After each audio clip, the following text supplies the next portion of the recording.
शांति। 19 मार्च 2023 के ईश्वरीय महावाक्य। पहले एक नजर मुरली के मुख्य पॉइंट पर। बाबा ने कहा, ब्राह्मण जन्म भी श्रेष्ठ, ब्राह्मण धर्म भी श्रेष्ठ और ब्राह्मण कर्म भी श्रेष्ठ, क्योंकि ब्राह्मण जन्म दाता, ब्राह्मण धर्म स्थापक, सर्वश्रेष्ठ परम आत्मा और आदि आत्मा ब्रह्मा बाप है। कर्म में फॉलो करने के लिए आप सबके सामने आदि ब्रह्मा बाप सैंपल है।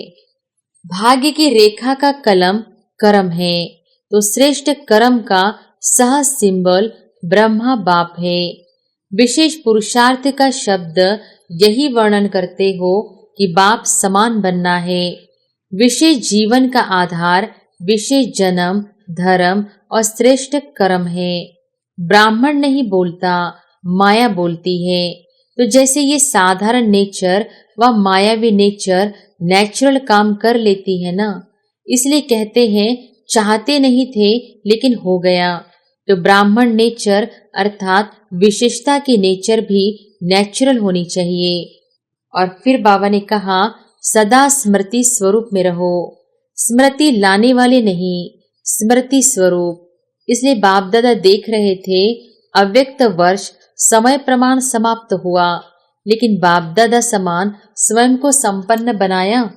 अव्यक्त अर्थात फरिश्ता स्वरूप बनना और बनाना है। वैसे तो समय से भी स्वयं की गति तीव्र होनी है, क्योंकि समाप्ति के समय को लाने वाली अब विशेष आत्माएं निमित्त हो। फरिश्ता अर्थात जिसका पुराने संस्कार और संसार से रिश्ता नहीं। तो चेक करो, पुराने संसार की कोई भी आकर्षण, चाहे संबंध रूप में, चाहे अपने देह की तरफ आकर्षण व किसी देहधारी व्यक्ति की तरफ आकर्षण, कोई वस्तु की तरफ आकर्षण कितने परसेंटेज में रही। और फिर लास्ट में बाबा ने कहा, व्यर्थ समय, व्यर्थ संग, व्यर्थ वातावरण, इस सब में कहाँ तक परिवर्तन करने में हल्के रहे। इसको कहा जाता है फरिश्तापन के तीव्र गति की स्थिति। ब्राह्मण जन्म की विशेषता को नेचुरल नेचर बनाना, इसको ही सहज पुरुषार्थ कहा जाता है। सिर्फ एक विशेष आत्मा हो, इस स्मृति स्वरूप में स्थित हो जाओ तो बाप समान बनना अति सहज अनुभव करेंगे। स्मृति स्वरूप सो समर्थी स्वरूप बन जाते हैं। जितनी प्रकृति की हलचल उतनी अचल स्थिति प्रकृति को परिवर्तन करेगी। महाविनाश और रिहर्सल का विनाश फर्क है। महाविनाश अर्थात महान परिवर्तन, उसके निमित्त आप हो। संपन्न बनेंगे तो समाप्ति होगी। और अब सुनते हैं महावाक्यों को विस्तार से। अव्यक्त बाप दादा के मधुर महावाक्य। मुरली का सार। ब्राह्मणों की नेचर विशेषता की नेचर है, इसे नेचुरल स्मृति स्वरूप बनाओ। आज बाप दादा अपने सर्व विश्व की विशेष आत्माओं को देख रहे हैं। ड्रामानुसार आप आत्माओं का कितना विशेष पाठ नूंदा हुआ है। आज बाप दादा हर एक बच्चे की विशेषताओं को देख हर्षित हो रहे हैं। हर एक बच्चे को देख वाह बच्चे, यह स्नेह का गीत दिल में बज रहा था। साथ साथ यह भी देख रहे थे कि बच्चों के दिल से ये वाह वाह का गीत सदा निकलता है। हर कर्म में, हर कदम में, हर संकल्प में ये श्रेष्ठ अनुभव होता है, वह कभी कभी होता है। साधारण जीवन से विशेष जीवन सदा स्वतः रहती है, वह स्मृति लाने से अनुभव होता है। जब जीवन है तो जीवन का अर्थ ही है सदा और स्वतः रहे। स्मृति में लाया तो अनुभव किया, और स्मृति में नहीं लाया तो विशेषता के बजाय साधारण जीवन अनुभव हो। यह आप विशेष आत्माओं की विशेषता नहीं है। ब्राह्मण जन्म ही विशेष जन्म है। जिसका जन्म ही विशेष है, उसका जीवन क्या होगा? विशेष होगा या साधारण? ब्राह्मण जन्म भी श्रेष्ठ, ब्राह्मण धर्म भी श्रेष्ठ और ब्राह्मण कर्म भी श्रेष्ठ, क्योंकि ब्राह्मण जन्म दाता, ब्राह्मण धर्म स्थापक, सर्वश्रेष्ठ परम आत्मा और आदि आत्मा ब्रह्मा बाप है। तो जैसे रचता सर्वश्रेष्ठ, तो रचना भी सर्वश्रेष्ठ अर्थात विशेष है। ब्राह्मणों का कर्म विशेष क्यों है? क्योंकि कर्म में फॉलो करने के लिए आप सबके सामने आदि ब्रह्मा बाप सैंपल है।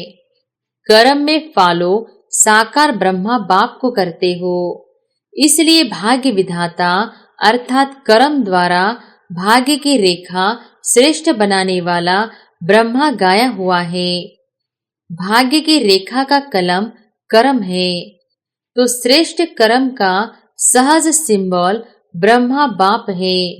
इसलिए आप सभी विशेष पुरुषार्थ का शब्द यही वर्णन करते हो कि ब्रह्मा समान बनना है, बाप समान बनना है। इस अव्यक्त वर्ष में सभी का लक्ष्य क्या रहा? निराकार स्थिति में निराकार बाप समान अशरीरी स्थिति का अनुभव किया। साकार कर्म में ब्रह्मा बाप समान बनने का नंबरवार अनुभव किया। तो विशेष जीवन का आधार विशेष जन्म, धर्म और श्रेष्ठ कर्म है। जैसे लौकिक जीवन में भी अगर किसी आत्मा का जन्म विशेष राज परिवार में हो, राजकुमार हो व राजकुमारी हो, तो यह विशेषता जन्म की होने के कारण हर समय सदा और स्वतः रहती है। वह बार बार स्मृति में लाते हैं कि मैं राजकुमारी हूँ। सहज याद होती है ना? पुरुषार्थ करते हैं क्या? चाहे कर्म अपनी रुचि के कारण कितना भी साधारण हो, लेकिन अपने जन्म की विशेषता भूल जाते हैं क्या? नेचुरल और नेचर बन जाती है। तो आप ब्राह्मण आत्माओं की नेचर क्या है? विशेष है या साधारण है? अभी भी कोई कोई बच्चे जब कोई साधारण कर्म कर लेते हैं तो बाप दादा के आगे अपने को निर्दोष सिद्ध करने के लिए क्या कहते हैं? मैं चाहता नहीं था व चाहती नहीं थी कि ये कर्म करूं, लेकिन मेरी नेचर है इसलिए हो गया। वैसे ये कहना व सोचना यथार्थ है? मैं कौन? ब्राह्मण जीवन वाले हैं ना, तो ब्राह्मण जीवन वाली आत्मा ये सोच सकती है कि ये मेरे नेचर है। यह कहना राइट है? तो उस समय क्यों बोलते हैं? उस समय ब्राह्मण नहीं बोलता, माया बोलती है। तो जैसे ये साधारण नेचर व मायावी नेचर नेचुरल काम कर लेती है ना, इसलिए कहते हैं चाहते नहीं थे लेकिन हो गया। तो ब्राह्मण नेचर अर्थात विशेषता की नेचर भी नेचुरल होनी चाहिए। नेचुरल चीज सदा रह सकती है।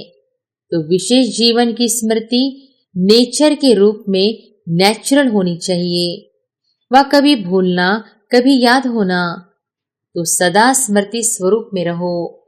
स्मृति लाने वाले नहीं, स्मृति स्वरूप। इसलिए बाप दादा देख रहे थे अव्यक्त वर्ष समय प्रमाण समाप्त हुआ, लेकिन बाप दादा समान स्वयं को संपन्न बनाया।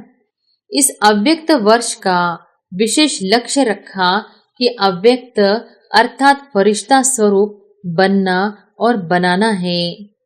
सभी ने यही लक्ष्य रखा था ना। फिर रिजल्ट क्या निकली? अपने आप को चेक किया।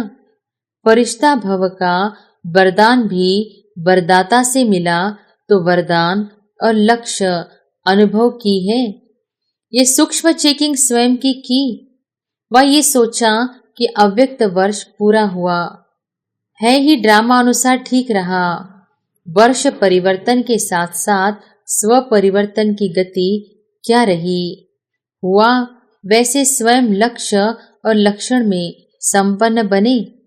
वह ये सोचते हो कि इस वर्ष में और बन जाएंगे। समय और स्वयं की गति समान रही। वैसे तो समय से भी स्वयं की गति तीव्र होनी चाहिए, क्योंकि समाप्ति के समय को लाने वाली आप विशेष आत्माएं निमित्त हो। तीव्र गति से वर्ष तो संपन्न हो गया, मालूम हुआ वर्ष कैसे पूरा हो गया। तो चेक करो, मुझ विशेष आत्मा की परिवर्तन की शक्ति तीव्र रही व कभी तीव्र कभी मध्यम रही। दोनों की स्मृति से कहाँ तक सफलता यथाशक्ति जितना भी अनुभव किया उतना इस विधि से चेक किया। जैसे वर्ष समाप्त फरिश्ता अर्थात जिसका पुराने संस्कार और संसार से रिश्ता नहीं। तो चेक करो, पुराने संसार की कोई भी आकर्षण, चाहे संबंध रूप में, चाहे अपने देह की तरफ आकर्षण व किसी देहधारी व्यक्ति की तरफ आकर्षण, कोई वस्तु की तरफ आकर्षण कितने परसेंटेज में रही।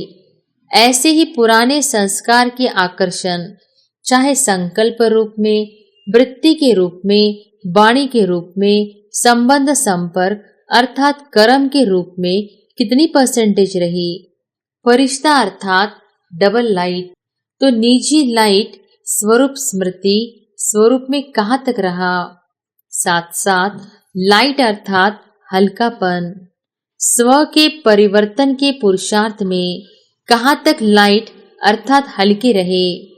मन अर्थात संकल्प शक्ति, संकल्प शक्ति में व्यर्थ को समर्थ में परिवर्तन करने में अर्थात व्यर्थ के बोझ को हल्का करने में कहाँ तक सफल रहे। इसी प्रकार व्यर्थ समय, व्यर्थ संग, व्यर्थ वातावरण, इस सब में कहाँ तक परिवर्तन करने में हल्के रहे। ब्राह्मण परिवार के संबंध में, सेवा के संबंध में कहाँ तक हल्के रहे।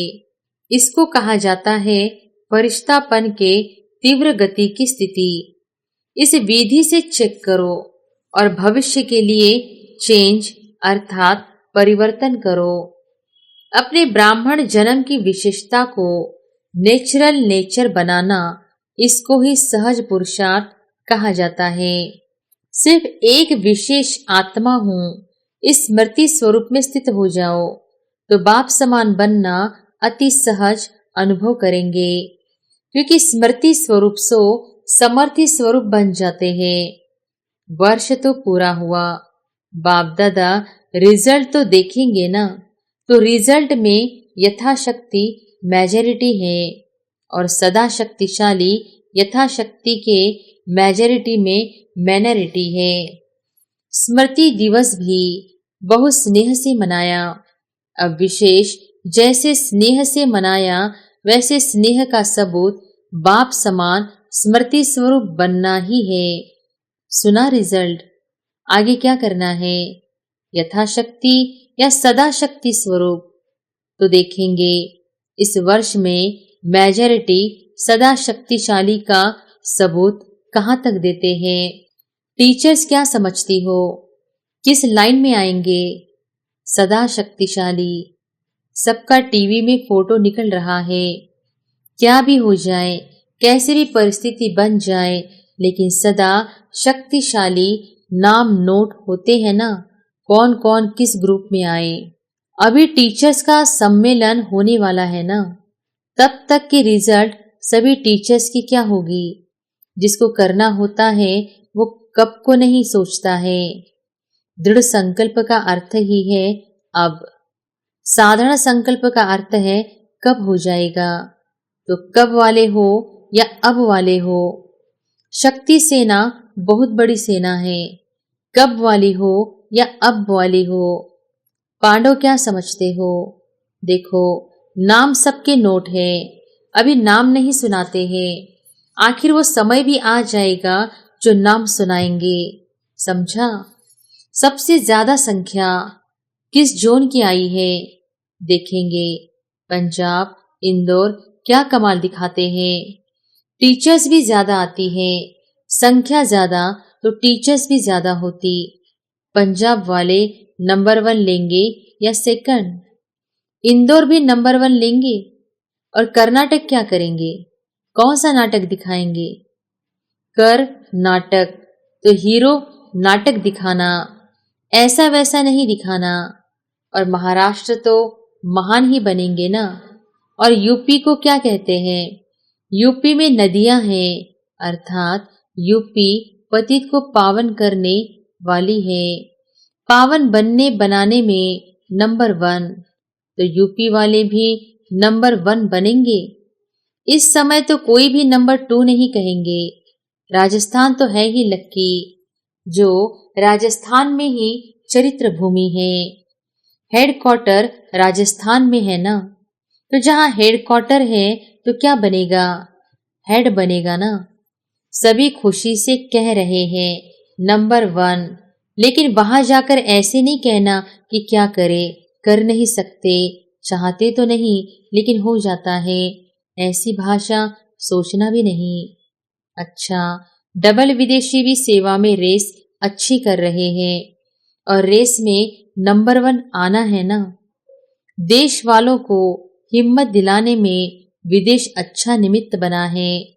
इसे हिम्मत दिलाने के कारण एक्स्ट्रा मदद भी मिलती है, समझा? इसी को स्मृति में रख सहज बढ़ते चलो और बढ़ाते चलो। अच्छा, चारों ओर की सर्व विशेष आत्माओं को, सदा साकार ब्रह्मा बाप के श्रेष्ठ कर्मों को फॉलो करने वाले कर्मयोगी आत्माओं को, सदा विशेषता को नेचुरल और नेचर बनाने वाली कोटों में कोई आत्माओं को, सदा दृढ़ संकल्प द्वारा विशेष जन्म, धर्म और कर्म के स्मृति स्वरूप आत्माओं को, बाप दादा का विशेषता संपन्न याद प्यार और नमस्ते। दादियों से मुलाकात। आप ब्राह्मण जितने संपन्न बनते जाएंगे उतना भविष्य में प्रकृति भी प्रगति को प्राप्त करेगी, क्योंकि प्रकृति समय प्रति समय अपना सिग्नल दिखा रही है। तो जितनी प्रकृति की हलचल उतनी अचल स्थिति प्रकृति को परिवर्तन करेगी। कितनी आत्माएं समय प्रति समय दुख की लहर में आती है, तो ऐसे दुखी आत्माओं का सहारा तो बाप और आप ही हो। तो रहम पड़ता है ना। जब समाचार सुनते हो तो क्या दिल में आता है? Nothing new. अपनी अचल स्थिति के लिए तो ठीक है, लेकिन प्रकृति की हलचल से जब आत्माएं चिल्लाती है तो किसको चिल्लाती है? तो जब मर्सी रहम मांगते हैं तो आप लोगों को उनके रहम की पुकार पहुंचती तो है ना। ये छोटी छोटी आपदाएं और तड़फाती है, ये छोटी छोटी आपदाएं और तड़फाती है। ब्राह्मण संपन्न हो जाओ तो दुख की दुनिया संपन्न हो जाए। तो रहम पड़ता है या नहीं? रहम पड़ता है तो फिर क्या करते हो? फिर भी ईश्वरीय परिवार के हैं ना, तो परिवार का कोई भी दुख सुख में परिवर्तन करने का संकल्प तो आता है ना। कोई परिवार में बीमार भी हो तो क्या संकल्प होता है? जल्दी ठीक हो जाए। तो चिल्लाते चिल्लाते मरना और एक धक से परिवर्तन होना फर्क तो है ना। महाविनाश और रिहर्सल का विनाश फर्क है। महाविनाश अर्थात महान परिवर्तन, उसके निमित्त आप हो। संपन्न बनेंगे तो समाप्ति होगी। तो जो परेशान है वो तो समझते हैं कि प्रत्यक्षता का पर्दा खुल जाए, लेकिन स्टेज पर आने वाले हीरो एक्टर संपन्न तैयार होने चाहिए ना। तब तो पर्दा खुलेगा कि आधे में खुल जाएगा। परिवर्तन की शुभ भावना को तीव्र करना अर्थात अपने को तीव्र गति से संपन्न बनाना। आप भी कभी कैसे होते हो, तब प्रकृति भी कभी बहुत तीव्र गति से कार्य करती, कभी ठंडी हो जाती। तो अभी क्या करना है? रहम की भावना इमर्ज करो, चाहे स्व प्रति चाहे सर्व आत्माओं के प्रति। होती है ना, लहर फैलाओ। रहम की भावना से विघ्न भी सहज खत्म हो जाएंगे। जहां रहम होगा वहां तेरा मेरा की हलचल नहीं होगी। पूज्य स्वरूप मर्सीफुल का धारण करो। पूज्य स्वरूप मर्सीफुल का धारण करो, ठीक है ना। अभी ये लहर फैलाओ। हर संकल्प में मर्सीफुल। संकल्प में होंगे तो वाणी और कर्म स्वतः ही हो जाएंगे। सब चिल्लाते भी क्या है, मर्सी मर्सी। अच्छा, अव्यक्त बाप दादा की पर्सनल मुलाकात। माया की छाया से बचने का साधन है बाप दादा की छत्र छाया। सदा अपने को बाप दादा की छत्र छाया के नीचे रहने वाली सदा सिर्फ आत्माएं अनुभव करते हो। सदा छत्र छाया है या कभी बाहर निकल जाते हो? या है बाप की छत्र छाया या है माया की छाया। तो माया की छाया से बचने का साधन है छत्र छाया। तो छत्र छाया में रहने वाले कितने खुश रहेंगे, क्योंकि बेफिक्र बादशाह हो गए ना। फिक्र है तो खुशी गुम होती है। कभी भी देखो खुशी गुम होती है तो कारण क्या होता है? कोई ना कोई चिंता, फिक्र, बोझ खुशी को गुम कर देता है। और खुशी गुम हुई, कमजोर हुई तो माया की छाया का प्रभाव बढ़ ही जाता है। कमजोरी माया का आह्वान करती है। जैसे शारीरिक कमजोरी बीमारियों का आह्वान करती है, तो आत्मिक कमजोरी माया का आह्वान करती है। फिर उस छाया से निकलने में कितनी मेहनत करनी पड़ती है। अगर माया की छाया स्वप्न में भी पड़ गई तो स्वप्न भी परेशान करेगा। फिर ब्राह्मण से क्षत्रिय बन जाते हैं तो युद्ध करनी पड़ती है। क्षत्रिय जीवन मेहनत की है और ब्राह्मण जीवन खुशी की है। तो क्या पसंद है? कभी कभी युद्ध करनी पड़ती है। युद्ध करना अच्छा लगता है। छोटे से भी व्यर्थ संकल्प की छाया कितनी मेहनत कराती है। इसे सदा बाप के याद की छत्र छाया में रहो। याद की याद ही छत्र छाया है, तो सदा काल के लिए छत्र छाया में रहना आता है। कभी कभी के लिए नहीं, सदा। अविनाशी बाप है ना, तो वर्षा भी सदा का लेना है। सदा खुश रहने वाले छत्र छाया अर्थात खुश रहना। बेफिक्र होंगे ना।